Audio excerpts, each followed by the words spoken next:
Syarat seorang muqallid kalau hendak mengikuti seorang ulama, itu syarat asasi seorang muqallid, dia harus mengerti, dia harus mengetahui keadilan orang yang dia ikuti.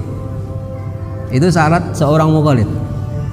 Apa yang disebut muqallid? Muqallid itu adalah itba'ul ghair duna ta'amulin, mengikuti orang lain tanpa dipikir, itu namanya muqallid. Muqallid itu nanti ada tingkatannya, ada tingkatannya. Muqallid itu gini, dia orang yang tidak bisa menggali hukum langsung dari Al-Quran. Kayak kita semua ini muqallid nih. Nggak boleh seorang muqallid langsung membaca Quran, membaca sunnah, langsung menurunkan hukum sendiri, nggak boleh. Karena dia muqallid. Yang boleh melakukan ijtihad itu adalah seorang mujtahid. Kewajiban muqallid adalah mengikuti seorang mujtahid. Taklid dalam masalah hukum syariat itu boleh. Sedangkan kalau masalah akidah, jumhur para ulama muttafaq indahum haram hukumnya taklid dalam masalah akidah. Akidah itu harus dipikir sendiri, nggak boleh ikut-ikutan dalam Islam. Kata Imam Ahmad bin Hambal, ini dikutip dalam kitab Al-Ihkam fi Ushulil Ahkam yang ditulis oleh Imam Saifuddin Al-Amidi Al-Hambali Tsumma Syafi'i. Dia katakan di situ, di antara tanda yang menunjukkan kedangkalan berpikir seseorang itu taklid dalam masalah akidah.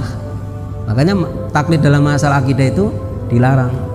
Kalau masalah hukum syariat boleh hukumnya. Nah, muqallid ini ada banyak tingkatan nanti. Tapi syarat seorang muqallid itu dia harus mengerti keadilan orang yang hendak ia ikuti. Jadi ulama yang mau dia ikuti itu harus tahu dia ini adil atau enggak, gitu. Sama seperti kata beliau, sama seperti ketika kita hendak mengambil hadis dari Nabi SAW, dari seseorang. Ustadz, itu enggak boleh, hukumnya haram, karena Nabi Muhammad SAW berkata begini. Kita nggak langsung nerima perkataan orang itu. Kita teliti dulu nih orang adil nggak. Kalau ahli hadis begitu, diteliti dulu. Kalau orang itu adil, hadisnya diterima. Tapi begitu kita cacat, tercela, pernah berdusta atau pernah melakukan kemaksiatan yang sangat parah, ya, maka hadisnya tidak boleh diterima, mardud. Sama seperti fatwa.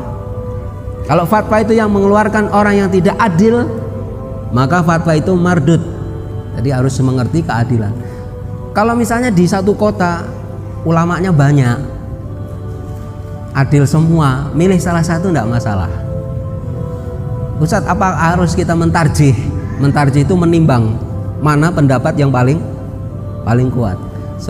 Muqallid itu tidak diwajibkan mentarjih. Diskusi gimana Ustadz? Boleh diskusi, cuma jangan sampai berantem. Kalau sekarang kan begitu ya, beda masalah khilafiyah berantem Ustaz.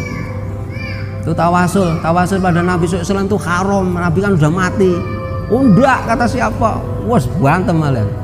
Itu menunjukkan malah nggak benar itu. Muqallid yang belum punya ilmu